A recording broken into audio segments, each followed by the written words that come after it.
Donkey Kong Bananza is one of the best video games ever! That's how I can summarize it. But I'd like to talk about this game in more detail if that's alright with you. But before I do, I am going to be talking about some very crucial things about the game's main story and plotline, so I am going to be spoiling some stuff. So, spoiler alert! Hi, this is MM5422 of MM Gaming, and in the previous video, I was going out of my mind about what was going to be in this game, and about King K. Rool, and to an extent, the nature of humanity when it comes to this kind of stuff and all of that. Well, first, I'm going to share my thoughts about the game itself now that I've played it. The game itself feels like a completely new subgenre type of game, which is to say that it is a smash 'em up type of game where you can destroy the terrain and collect stuff like gold, giving it a sort of a Minecraft feel. But this game completely blows Minecraft out the window, let's be real. It's so satisfying to destroy the terrain and find new things, and DK doesn't even get punished for it. I mean, sure, NPCs have stuff to say about it, like this NPC dialogue about Kong insurance at the lagoon layer. This genuinely made me laugh. Like he made this house and he should have bought Kong insurance. Yeah, that was funny. Oh, but you can also reset the terrain if you want to. You also collect these big crystal bananas called Banandium gems, which the game calls bananas for short. And you also collect fossils, which you trade for new clothes and new furs, similar to the purple coins in Mario Odyssey. The clothes aren't purely for aesthetic, they actually give you abilities, and in some cases you actually do need certain clothes. Banandium chips you get and you trade for more Banandium gems. The game as a whole is just another one of those giant games where you explore to find everything, like Mario Odyssey, Breath of the Wild, Tears of the Kingdom, and so on. When I saw the trailers for this game, I thought this game was going to feel a lot like Mario Odyssey, and I was right.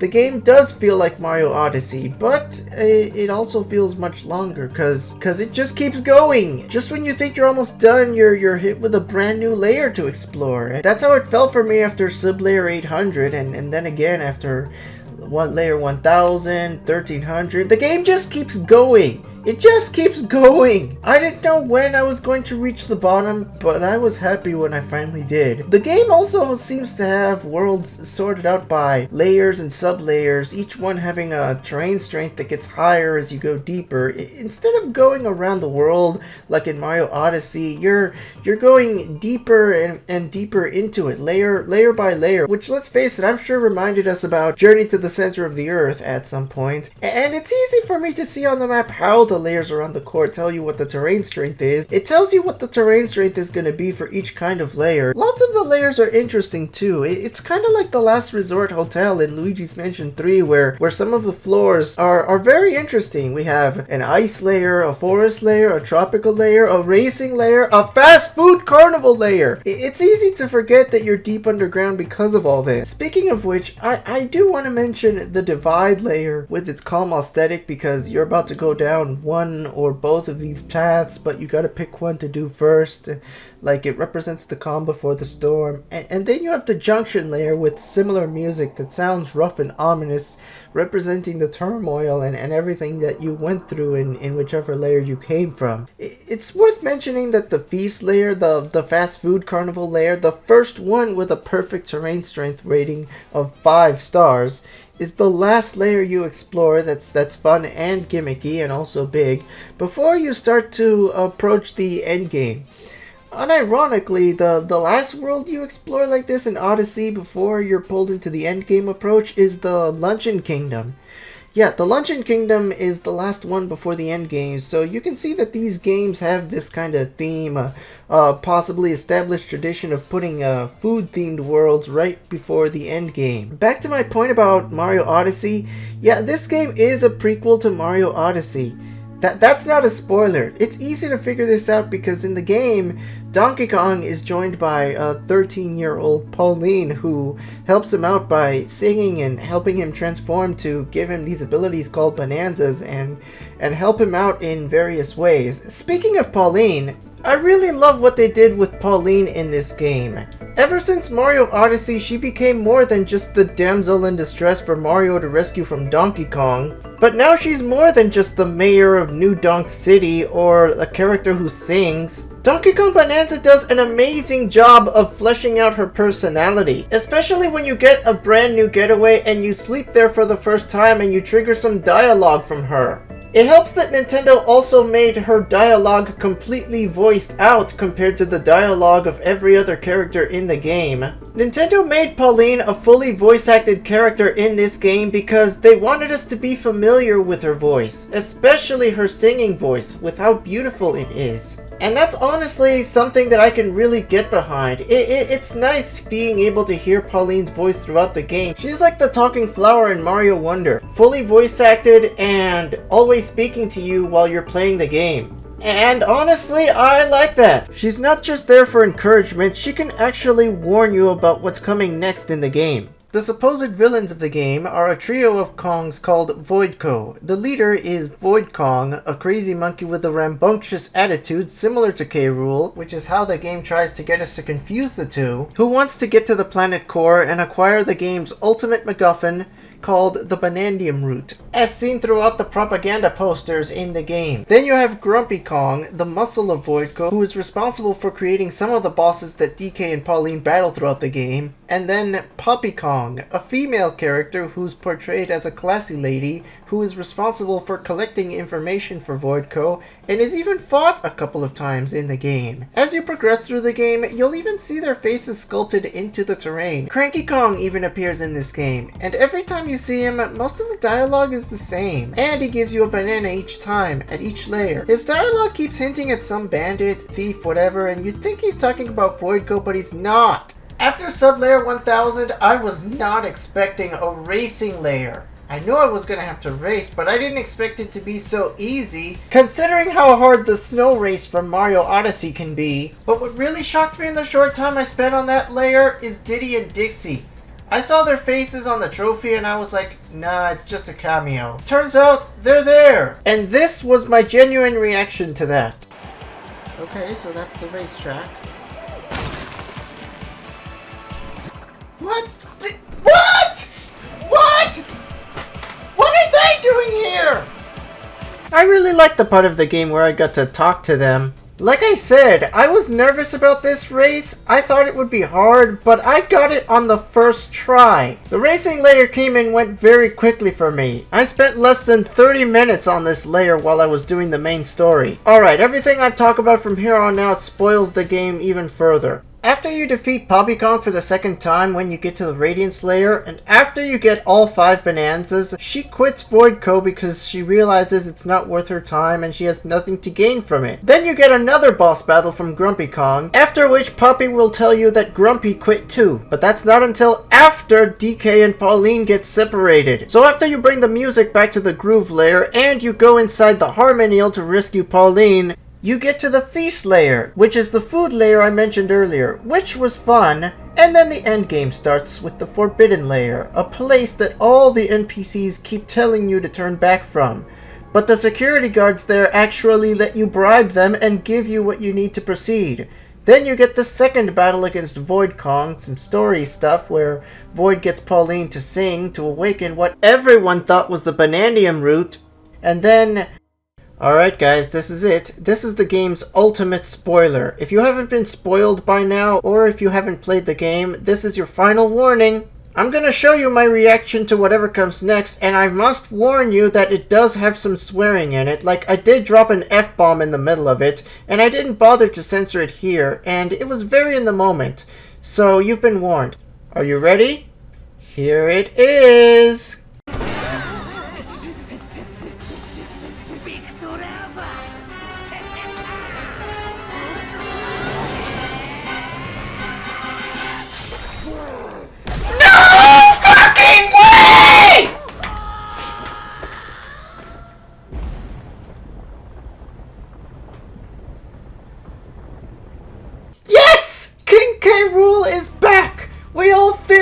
About it, we all talked about it, and ultimately we were right! Apparently, K. Rool went after the Banandium Root too, and got trapped. His big gold belly posed as a fake Banandium Root on the Forbidden Layer, and when Void Kong went after it, K. Rool made his appearance and punched Void Kong out of the game.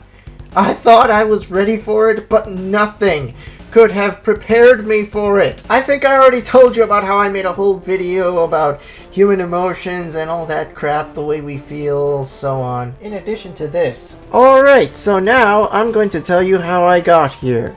After Donkey Kong Bananza was leaked, I became worried that K. Rool was going to get spoiled for me, but a friend of mine named Master of Worlds told me everything. She didn't mind getting spoiled because she wasn't going to play the game until later. She knew the truth about K. Rool in the game. I decided that if I was going to learn the truth about K. Rool in Bananza, it would be better coming from her. That way, the YouTube algorithm won't spoil it.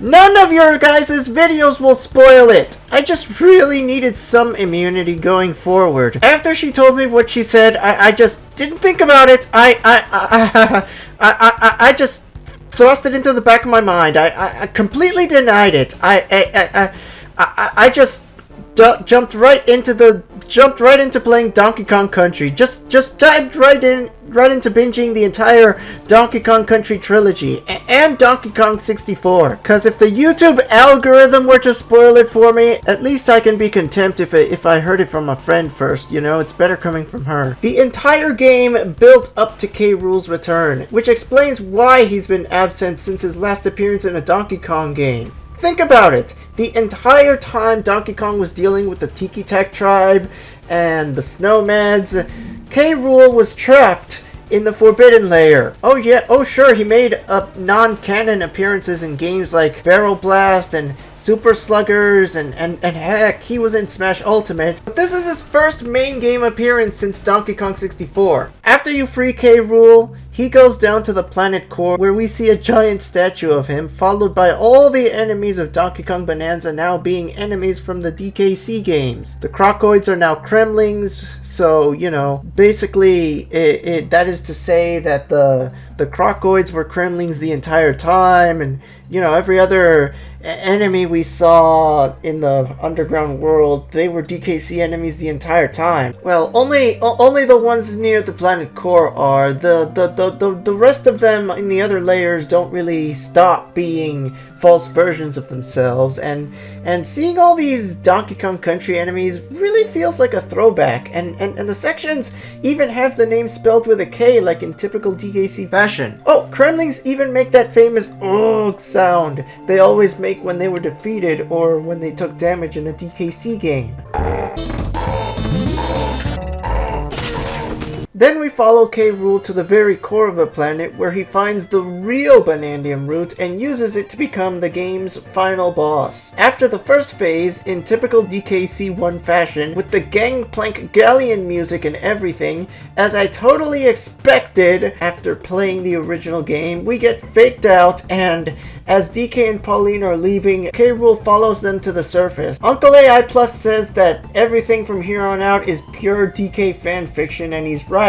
It was extremely satisfying to say the least. You know how you can expect nothing and still be disappointed? Well, I expected everything, and I was still completely blown away. We come to New Donk City, which K. Rool takes over with the power of the Banandium Root, getting Banandium mush everywhere. You have this gauntlet where you have to chase down K. Rool, and then you challenge him up to the real final battle of the game. Like, up until now, every boss fight has been surprisingly easy, but this is the only boss fight in the game that was actually hard.